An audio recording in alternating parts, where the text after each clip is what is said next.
नमस्कार, मैं दीपक शर्मा, मेरे यूट्यूब मंच पर आपका स्वागत है। दोस्तों, क्या सेना की जीत किसी राजनीतिक पार्टी का वोट बैंक बन सकती है? यानी जान की बाजी जवान लगाए और कैश करे उसे कोई राजनीतिक पार्टी, पॉलिटिकल पार्टी। और शायद इसीलिए एक सवाल और भी ज़रूरी है कि क्या ऑपरेशन सिंदूर इसको ऑपरेशन वोट में कन्वर्ट किया जा सकता है, वोट में तब्दील किया जा सकता है? और क्या कुछ महीने बाद जो बिहार में चुनाव होने जा रहे हैं, बड़े क्रूशल चुनाव है, निर्णायक चुनाव है, क्या उस चुनाव को बीजेपी सिंदूर के दम पर जीतना चाहती है? अब इन सवालों को लेकर राहुल गांधी और तेजस्वी यादव को ऐतराज हो सकता है, उनका ऐतराज जायज़ भी है। लेकिन असली खबर यह है कि ऑपरेशन सिंदूर को लेकर बीजेपी बिहार में ताबड़तोड़ कार्यक्रम कर रही है। जिस तरह से तिरंगा यात्राएं बिहार के गांव-गांव, कस्बे-कस्बे, शहर-शहर निकाली जा रही हैं, उससे इरादे साफ हैं। और यही नहीं, मोदी जी की ये जो फौजी पोशाक वाली तस्वीर है, ऊपर ऑपरेशन सिंदूर लिखा है, उधर मोदी जी हेलमेट लेके जैसे राफेल उड़ाने जा रहे हो, ये जो तस्वीरें पूरे बिहार में सोशल मीडिया के थ्रू घर घर पहुंच रही हैं, या फिर सिंदूर गांव-गांव पहुंचाने की कवायद चल रही हो, उससे एक चीज़ तो साफ है कि बीजेपी ऑपरेशन सिंदूर को लेकर बिहार में कुछ बड़ा सोच रही है। अब दोस्तों, अगर थोड़ा पीछे मुड़कर देखेंगे तो सारा घटनाक्रम आपको समझ में आने लगेगा, प्लानिंग भी बीजेपी की समझ में आने लगेगी। मिसाल के तौर पर 22 अप्रैल को जब पहलगांव में इतना बड़ा आतंकी हमला हुआ, 26 नागरिक हमारे शहीद हुए, उसके बाद मोदी जी ने दिल्ली से संदेश नहीं दिया। मोदी सीधे बिहार जाते हैं, बिहार में मधुबनी में एक रैली करते हैं, उस रैली से पाकिस्तान को चुनौती देते हैं, देश और दुनिया को संदेश देते हैं, यहाँ तक कि अंग्रेज़ी बोलने लगे वो रैली में पहली बार बिहार में। और यही नहीं, अगले हफ्ते मोदी फिर से बिहार जा रहे हैं, पटना जा रहे हैं, वहाँ भी कई रैली करने जा रहे हैं। और अगर उनका आगे का कार्यक्रम देखें तो सारा फोकस अब बिहार पर है, क्योंकि कुछ ही महीनों बाद बिहार में चुनाव है। अब दोस्तों, ऑपरेशन सिंदूर को ऑपरेशन वोट में क्या कन्वर्ट किया जा सकता है, ये तो नतीजे जब आएंगे बिहार चुनाव के तभी पता लगेगा, असली पिक्चर तभी फाइनल होगी। लेकिन मैं 3 सवाल आपके सामने रखना चाहता हूँ, और अगर इन सवालों पर गौर करेंगे तो मिस्टर मोदी और मिस्टर शाह की जो स्ट्रैटेजी है चुनाव की, क्योंकि निर्णायक चुनाव है, वो थोड़ी आपको क्लियर होगी। और ये 3 सवाल में जो सबसे इम्पॉर्टेंट सवाल है वो ये है कि क्या मजबूरी में मोदी और शाह को, बीजेपी को ऑपरेशन सिंदूर का सहारा लेना पड़ रहा है, क्योंकि ऑप्शन बिहार में अब बहुत कम है। और ऑप्शन इसलिए कम है, विकल्प इसलिए नहीं है, क्योंकि नीतीश पहले जैसे मजबूत नहीं रहे। जो फ्रेंड थे, फिलोसफर थे, गाइड थे बीजेपी की हर विक्ट्री के पिछले 15-20 सालों में, वो नीतीश पहले जैसे मजबूत नहीं रहे। आप कह सकते हैं कि राजनीति के हाशिए पर नीतीश खड़े हैं। नीतीश पर भी मैं आगे चर्चा करूंगा, उनके खासम खास को मैंने आज बुलाया, नीतीश पर चर्चा होगी। लेकिन क्या नीतीश के कमज़ोर होने से बीजेपी भी कमज़ोर है? Very important question. सवाल नंबर 3 बड़ा इंपॉर्टेंट है। क्या विपक्ष को बिहार में जितना कमज़ोर आंका जा रहा था, उतनी कमज़ोर विपक्ष आज की तारीख में नहीं है? कुछ महीनों से विपक्ष की स्थिति सुधरी है। मसलन तेजस्वी यादव ने अपनी स्ट्रैटेजी को बदला है। राहुल गांधी और तेजस्वी में जो थोड़ी सी अनबन थी, अब नहीं है। और क्या महागठबंधन कड़ी चुनौती देने जा रही है बीजेपी को? कमज़ोर नीतीश, बीजेपी को कड़ी चुनौती, और तेजस्वी का थोड़ा थोड़ा कमबैक और राहुल गांधी का सपोर्ट, क्या ऐसी स्थिति बन रही है? और इसलिए सेना के पराक्रम, सेना की जीत को हथियार बनाना चाह रही है एक पॉलिटिकल पार्टी बिहार में। अब दोस्तों, ये बात सही है कि ऑपरेशन सिंदूर का जो पहला लिटमस टेस्ट है वो बिहार में ही होना है। कुछ महीनों बाद वहाँ पर चुनाव है, ज़बरदस्त तैयारियाँ हो रही हैं। और यहीं से एक सवाल है, बड़ा सवाल है कि क्या बीजेपी ऑपरेशन सिंदूर के बलबूते पर बिहार जीत सकती है अल्टीमेटली, या फिर विपक्ष कड़ी टक्कर देने जा रहा है, विपक्ष भारी पड़ने जा रहा है? क्या बीजेपी जीत सकती है या विपक्ष भारी पड़ने जा रहा है? 2 सवाल हैं, बड़े मुश्किल हैं। और आज मैंने सरोज सिंह साहब को बुलाया है, पटना से सीधे लाइव होंगे। सरोज सिंह ना सिर्फ तेजस्वी कैंप में उनकी पैठ है, ना सिर्फ उनकी पैठ जो है वो नीतीश के कैंप में, बीजेपी में भी अच्छी खासा नेटवर्क है उनका। उनको ज़रूर सुनिएगा, ज़मीनी हकीकत पता लगेगी आपको। और हमारे साथ उमाकांत लखेड़ा भी होंगे, वो आपको एक नेशनल पर्सपेक्टिव देंगे, खासकर सेना के पराक्रम को क्या राजनीति में सीधे तौर पर इस्तेमाल किया जा सकता है। सुनिए इसको। बिहार की पिक्चर ज़रूर क्लियर होनी चाहिए, क्योंकि गेम वहीं से बदलेगा।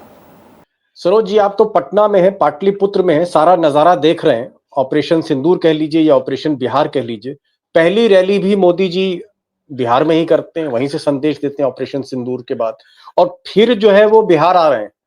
क्या ऑपरेशन सिंदूर के नाम पर बिहार का चुनाव जीतने की तैयारी कर दी है बीजेपी ने? देखिए, बहुत हद तक आप सही कह रहे हैं दीपक भाई की प्रधानमंत्री की लगातार यात्रा बिहार में हो रही है। अब फिर 29 तारीख को वो आ रहे हैं, 30 तारीख को उनकी एक बड़ी रैली विक्रमगंज में हो रही है और कहा जा रहा है कि अब तक की सबसे रैलियों में सबसे बड़ी रैली का इंतजाम वहाँ किया जा रहा है। और ऑपरेशन सिंदूर जिसका आप जिक्र कर रहे हैं, वो समझिए कि भाजपा को एक ऐसा अस्त्र मिला है उस ऑपरेशन के बाद कि भाजपा को लगता है कि अब ये अस्त्र तो काम करेगा ही बिहार के चुनाव में, इसको कोई रोक नहीं सकता है। देखिए, पहले भी हिंदुत्व के नाम पर, उग्र हिंदुत्व के नाम पर भाजपा उसी लाइन पर चल रही थी। नीतीश कुमार से तफरका भी था भाजपा का कि भाई इस तरह की चीजें को कम करिए, इस तरह की चीजें अच्छी नहीं लगती है। लेकिन हाल के दिनों में जैसे शहर का नाम बदलने का सिलसिला, जैसे गया को गया जी कर दिया गया, ये बिहार में पहली बार हुआ कि किसी शहर का नाम बदला गया। तिरंगा यात्रा, ऑपरेशन सिंदूर के बाद जो तिरंगा यात्रा भाजपा निकाल रही है, गांव गांव में, प्रखंड के लेवल पर, डिस्ट्रिक्ट के लेवल पर और मुख्यालय पटना के लेवल पर, मतलब सबसे ज्यादा फोकस और पैसा बिहार पे ही खर्च हो रहा है। जी जी, तिरंगा यात्रा में एक एक कार्यकर्ता कैडर को इसमें झोंका गया है। संघ की भी इसमें भागीदारी है, भाजपा का कैडर कार्यकर्ता की भागीदारी है और एक माहौल ऐसा बनाया जा रहा है कि ये जो ऑपरेशन हुआ है वो एक जो इसका नायक है वो एक ही नायक है इसमें, और उसी के नेतृत्व में ये सारा हुआ है और इसका फायदा भाजपा जरूर उठाएगी। आपने शुरुआत में कहा कि ये तो देश का इशू है, राजनीतिक इशू नहीं है, लेकिन कभी कभी घालमेल हो जाता है दीपक भाई। तो लगता है कि एक घालमेल की स्थिति बिहार में है और भाजपा इस मौके को गंवाना नहीं चाहती। जी जी जी जी, सरोज भाई, आपके पास बहुत जानकारियां हैं, नीतीश कुमार से भी आपकी मुलाकातें वहां होती, उनके लोगों से, तेजस्वी के भी टच में आप रहते हैं।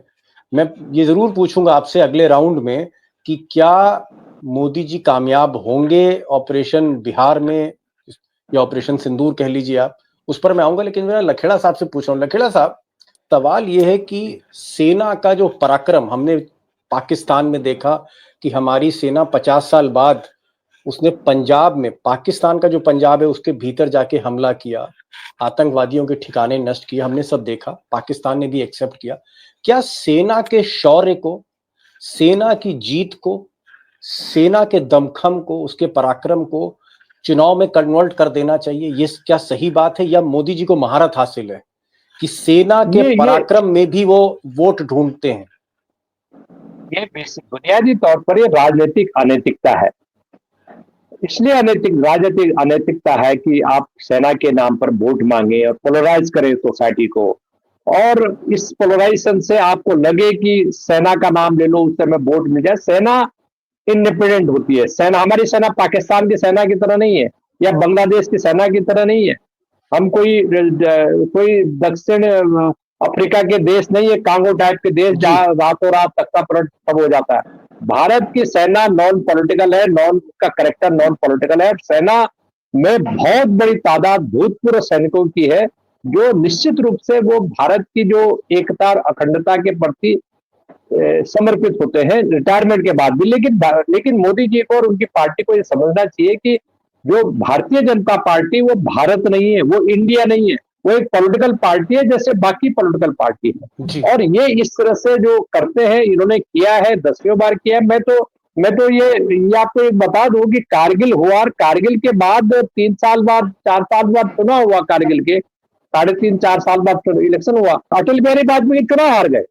तो आप डिलीवरी आप कर नहीं रहे हैं, रोजगार आप दे नहीं रहे हैं, महंगाई को आप जी कंट्रोल कर नहीं रहे हैं, जो देश की बुनियादी समस्याएं हैं उस पर ध्यान भटकाने के लिए ये सारा प्रपंच, ये साजो सामान जोड़ा जा रहा है, ताकि देश की जनता को अंधेरे में रख करके आप उल्टा सीधा जी काम करें, और कोई कोई चलिए कोई सबूत आपके पास नहीं है, कोई अभी आप जुटा नहीं पाए, अंतर्राष्ट्रीय बिरादरी में आपकी थू हो रही है, पूरी दुनिया जी में कोई आपके साथ है नहीं, गॉट इट। पाकिस्तान के साथ आप पार्टनर बन गए इस पूरे खेल में, ऐसा लोगों का इंप्रेशन है कि एक पाकिस्तान, जो विदेश मंत्री ने जो बयान दिया उसमें तो साफ लग रहा है कि आप पार्टनर थे, आपके साथ जी बातचीत थी, उसके बाद आपने अंडरस्टैंडिंग से सीज फायर किया। जी लखेड़ा साहब ने एक बड़ी बात कही, उन्होंने कहा कि सेना के पराक्रम को वोट में कन्वर्ट करना ये अनैतिकता है, अनैतिकता इन्होंने बताया, इमोरलिटी है। ये बीजेपी जो भी कर रही है वो हो सकता है बूमरैंग भी बिहार में करे। एक सवाल सरोज भाई जरूर पूछूंगा आपसे। चर्चा हो रही है कि ये ऑपरेशन सिंदूर जो है इसको अब बिहार की बच्चों की जो किताबें हैं सिलेबस में शामिल किया जा रहा है। क्या इस तरह की कोई चर्चा हो रही है सरकार में कि इस तरह का कुछ पहल हो रही है कि ऑपरेशन सिंदूर को स्कूलों की सिलेबस में शामिल किया जाए, पाठ पढ़ाया जाएगा?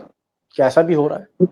देखिए, इस तरह की चर्चा हम लोगों ने भी सुनी है कि इस तरह की चीजें हो रही है, और इसका एहसास राष्ट्रीय जनता दल को भी है दीपक भाई। आज राष्ट्रीय जनता दल ने अपने ऑफिशियल पेज पर एक पोस्टर और स्लोगन जारी किया। उसमें लिखा हुआ है कि लड़ाने वाले हिंदू मुस्लिम बताकर लड़ाएंगे, पर अपना 20 साल का काम नहीं दिखाएंगे।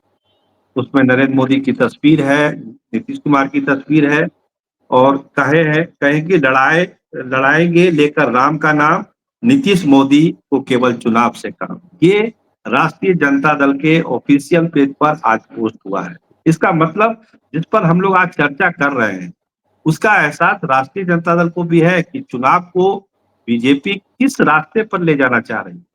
हिंदुत्व के रास्ते पर, उग्र हिंदुत्व के रास्ते पर, हिंदू मुस्लिम के रास्ते पर 20 साल का काम अपना नहीं गिना रही है जो राष्ट्रीय जनता दल ने आज कहा, और केवल राम के नाम पर और हिंदू मुस्लिम के जी नाम पर चुनाव को ये ले जाना चाहते हैं।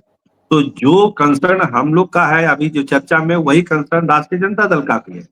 अभी लखेड़ा साहब ने ठीक कहा कि जो ये ऑपरेशन हुआ उसमें सब लोगों की भागीदारी थी, पूरा देश एक साथ था, और चूंकि सेना का ये शौर्य था तो उसका सम्मान होना चाहिए, लेकिन जो घालमेल होता है राजनीति में उसका, वो नहीं होना जी चाहिए, वो अनैतिक है। तो चलिए। कहीं ना कहीं से बिहार के पॉलिटिकल पार्टियों को भी अब ऐसा लगने लगा है कि भाजपा जी इस चुनाव को उस रास्ते पर ले जा रही है। नहीं, आप ठीक कह रहे हैं। आप कह रहे हैं कि तेजस्वी यादव और कांग्रेस पार्टी बिहार में उनको लग रहा है पूरी तौर पे कि ऑपरेशन सिंदूर को कैश कराया जाएगा बिहार में। और मोदी जी ऐसा करते भी रहे हैं। बालाकोट एयर स्ट्राइक पर तो उन्होंने 2019 का चुनाव ही जीत लिया। एक सवाल मैं आपसे पूछना चाह रहा हूं और हो सकता है कि ये सवाल थोड़ा सा पर्सनल हो। क्या नीतीश कुमार धीरे धीरे फैसलों से बाहर हो रहे हैं?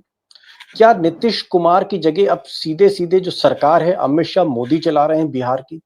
ये बिहार की सरकार कौन चला रहा है? नीतीश कुमार चला रहे हैं या संजय जाल, लल्लन सिंह, अमित शाह, ये एक तिगड़ी है वो चला रही है? क्योंकि इसको लेकर दिल्ली में बहुत असमंजस है कि नीतीश जी की सेहत ठीक नहीं है और पूरी तरह से चीफ मिनिस्टर का ऑफिस हाईजैक हो गया है। और वैसे भी मैंने इधर नीतीश जी को कुछ पॉलिटिकल बयान देते सुना नहीं। दिल्ली में असमंजस होगी, लेकिन पटना में जो लोग रहते हैं और जो इन सब चीजों को फॉलो करते हैं, सरकार के कामकाज को, उसके फंक्शनिंग को, उनको ये पता है कि जिस तरह से डोमिनेशन नीतीश कुमार का अपने फैसलों पर होता था सरकार के काम में, पॉलिसी मैटर में, वो डिसीजन वाला और जो हनक वाली बात है वो कम हो गई है। इसमें कहीं कोई शक हुआ नहीं। नीतीश कुमार अब बहुत लिमिटेड ही मीडिया से भी मिलते हैं, बहुत कम, ना के बराबर। किसी कार्यक्रम में भी जाते हैं तो उनको मीडिया से मिलने नहीं दिया जाता है, बात नहीं करने दी जाती है। भाषण भी सार्वजनिक मंचों पर जो करते हैं वो लिखित भाषण उनका होता है। तो कहीं ना कहीं से एक कॉकस है, एक सिंडिकेट है जो कंट्रोल करता है नीतीश कुमार को हाल फिलहाल के दिनों में, जो हम लोग वाच कर पा रहे हैं। वो नीतीश कुमार नहीं है जो 5 में थे, 10 में थे, 15 में थे, बहुत जी हद तक 20 में भी थे, 25 में वो नीतीश कुमार दिखाई नहीं पड़ते बिहार के लोगों को। जो हम लोग को दिखाई नहीं पड़ रहे हैं तो दिल्ली वाले को तो और दिखाई नहीं पड़ता होगा। तो वो नीतीश कुमार अभी है नहीं। इसीलिए जी जो भाजपा बहुत सारी, जैसे गया जी का जो नाम बदला गया है, वहाँ के धार्मिक महत्व को देखते हुए, पौराणिक महत्व को देखते हुए दुनिया भर के पर्यटक वहाँ आते हैं, जी पिंडदान होता है। बहुत दिनों से मांग हो रही थी, लेकिन फैसला अब जाके हुआ है, उसका नोटिफिकेशन हुआ है। तो चलिए, कहीं न कहीं नीतीश कुमार थोड़ा-सा तो ढीले पड़े ही हैं। जी। नीतीश कुमार साइडलाइन की तरफ बढ़ते हुए दिख रहे हैं और बहुत कम, मुझे भी ऐसा लगता है कि नीतीश कुमार अगर ये चुनाव ऑपरेशन सिंदूर के नाम पे बिहार में अगर बीजेपी जीतती भी है, तो जो हालात हैं, जो स्थितियां हैं, परिस्थितियां हैं बिहार की राजनीतिक, नीतीश कुमार की एक और पारी दिखती नहीं उसमें मुख्यमंत्री की। ये इशारा जो है सरोज भाई ने किया है। और लखेड़ा साहब, बीजेपी जी। कह रही है कि साहब ये जो जीत है, जो पाकिस्तान में घुसकर हमला हुआ है, ये मोदी जी की वजह से। तो अगर मोदी जी की वजह से हमने जीत हासिल की है, तो मोदी जी उस बात का जिक्र क्यों नहीं चुनाव में करें? भाई आदमी जीता है तो सिकंदर बन के बिहार जाएगा, ये कह रही है बीजेपी। आप सवालों के जवाब ये नहीं देते कि ट्रंप ने जो सीज फायर का ऐलान किया, ये मध्यस्थता किसके कहने पे की? आप देश को बताओगे नहीं बताओगे? बालाकोट में या पुलवामा में तो कोई कूदे नहीं थे ट्रंप या कोई और। सवाल यह है कि यहाँ आपने जो कुछ किया जी और जो आपकी भद्दपिड्डी देश की कूटनीति की, जो भद्दपिड्डी और आर्थिक मोर्चे पर जो आपकी विफलताएं हैं, वो तो उसका तो बेशुमार विफलता है। आप ये बताइए कि 96% आज की स्टोरी है एक बड़े अंग्रेजी के फाइनेंशियल पेपर की, कि उन्होंने फिगर दिए कि 96% जो विदेशी निवेशक है वो देश से झोला उठा के भाग गए। झोला चलिए, उठाने के लिए तो बड़ी प्रधानमंत्री बात, मोदी ने दो कहा बड़ी था कि मैं बातें, झोला उठा के चला जाऊंगा। झोला दो उठा के तो इन्वेस्टर भाग गए। जी। दो बड़ी बातें लखेड़ा साहब ने की। उन्होंने कहा कि अगर मोदी जी जिस तरह से ऑपरेशन सिंदूर को प्रोजेक्ट कर रहे हैं, उसकी जो सबसे कमजोर कड़ी है वो ये कि जिस वक्त हमारी सेना इस पूरे युद्ध पे हावी हो रही थी, उस वक्त सरेंडर क्यों किया, भारत ने समझौता क्यों किया, क्यों सीज फायर की? एक ये सवाल कह रहे हैं। दूसरा कह रहे हैं कि इस सीज फायर में ट्रंप की क्या भूमिका है, तीसरा देश जो है उसमें क्यों शामिल हुआ, किसी तीसरे देश की दखल पर भारत ने सीज फायर क्यों गई? ये जवाब देना चाहिए और पार्लियामेंट का सेशन बुला के बताना मोदी जी को चाहिए। ये लखेड़ा साहब का कहना है। आखिरी सवाल सरोज भाई आपसे पूछना चाहूंगा। ये तो बात चलिए ऑपरेशन सिंदूर की हो गई। अब मोदी जी ने तय कर लिया है कि इसको इवेंट बनाना है, तो वो इवेंट बनाएंगे और वो एक अच्छे इवेंट मैनेजर हैं, ये बात सही है। मैं ये जानना चाह रहा हूं कि इस वक्त बिहार की जो जमीनी स्थिति है, वहां आपको क्या लगता है कि इलेक्शन बहुत कड़ी टक्कर वाला है, या नीतीश कुमार और बीजेपी को एज है, या तेजस्वी कमबैक कर रहे हैं, या आपको लगता है कि अभी भी सस्पेंस है, अभी आप कुछ प्रेडिक्ट करना नहीं चाहेंगे, एक कड़ी टक्कर का चुनाव होगा जो कुछ महीने बाद बिहार में होने जा रहा है? देखिए, अभी जो राजनीतिक हालात हैं बिहार में, उसमें हर एक पार्टियाँ अपनी-अपनी ताकत आज़मा रही है और थोड़ा-सा हम रेफ़रेंस ले रहे हैं, ये आपने जो शुरुआत की थी कि भाजपा क्या इस चुनाव को हिंदुत्व की तरफ ले जा रही है। उस संदर्भ के बाद हम अपनी टिप्पणी करेंगे। हम आपको बताएँ कि ये जो बिहार का जो सबसे बड़ा पर्व होता है, छठ पर्व, जो अक्टूबर में होने वाला है, दुर्गा पूजा, दीपावली के ठीक बाद। इसके लिए भारतीय जनता पार्टी और संघ ने एक बड़ी तैयारी, बिहार के जो भी लोग बाहर हैं, देश दुनिया में कहीं भी हैं, चाहे वो नोएडा में हो, दिल्ली, सूरत, जी अहमदाबाद, विदेशों में, उनको छठ पर्व में लाने के लिए अपने-अपने गाँव तक बीजेपी एक बड़ा इंतजाम कर रही है। ट्रेन खुलेगी, स्पेशल ट्रेन खुलेगी, बसेस खुलेंगे। जिस तरह से कुंभ के दरमियान एक माहौल बनाया गया था, वही एक समझिए कि उसकी फोटोकॉपी आपको बिहार छठ के मौके पर बिहार में देखने को मिलेगी। ट्रेन में खाने-पीने की जी, व्यवस्था, सात्विक भोजन, छठ गीत गाए जाएँगे, उनको नहीं वो लाया ठीक है, जाएगा। लेकिन सरोज भाई फाइट है, वन साइडेड मामला है चुनाव, या अभी कांटे की टक्कर लगती है आपको? नहीं, वन साइडेड नहीं है बिहार का चुनाव। आज की तारीख में जब हम आपसे बात कर रहे हैं, ये चुनाव एक तरफ़ा नहीं है, दोनों तरफ से तैयारी है। अगर भाजपा उस तरफ भाग रही है हिंदुत्व की तरफ, इसका मतलब है कि उसको विकास के नाम पर, ऐसा नहीं लगता कि विकास के नाम पर हम चुनाव जीत जाएँगे। इसीलिए ओके। नए-नए मुद्दे खोजे जा रहे हैं और जो महागठबंधन की भी तैयारी है, उसको आप कम करके अभी नहीं आ सकते। तेजस्वी यादव कोई ऐसा दिन नहीं है जो अब पटना में रह रहे हैं, हर एक जिले में जा रहे हैं। पहले एक चेंज आया है तेजस्वी यादव में, पहले कहीं कोई मर गया, कोई परिवार है, वहां नहीं जाते थे, लेकिन एक चेंज हुआ है। अब हर जगह जा रहे हैं, कोई दुर्घटना हो गई वहां जा रहे हैं शोक जताने के लिए। अभी जो डेड बॉडियां आ रही हैं सैनिकों जी। के, शहीदों के, उनके यहाँ जा रहे हैं। तो ये सब चेंज तेजस्वी यादव ने खुद में किया है और इसका अच्छा प्रभाव भी पड़ रहा है कि नहीं, अब वो कनेक्ट हो रहे हैं लोगों के साथ। 5 लोगों के बीच पटना में वो अब नहीं बैठ रहे हैं, लोगों से कनेक्ट हो रहे हैं। तो एक कड़ा मुकाबला बिहार में हम लोग को देखने को मिलने वाला है। आज के जो हालात है उसके आधार जी, पर हम ये बोल सकते हैं। बड़ी बात सरोज सिंह ने कही।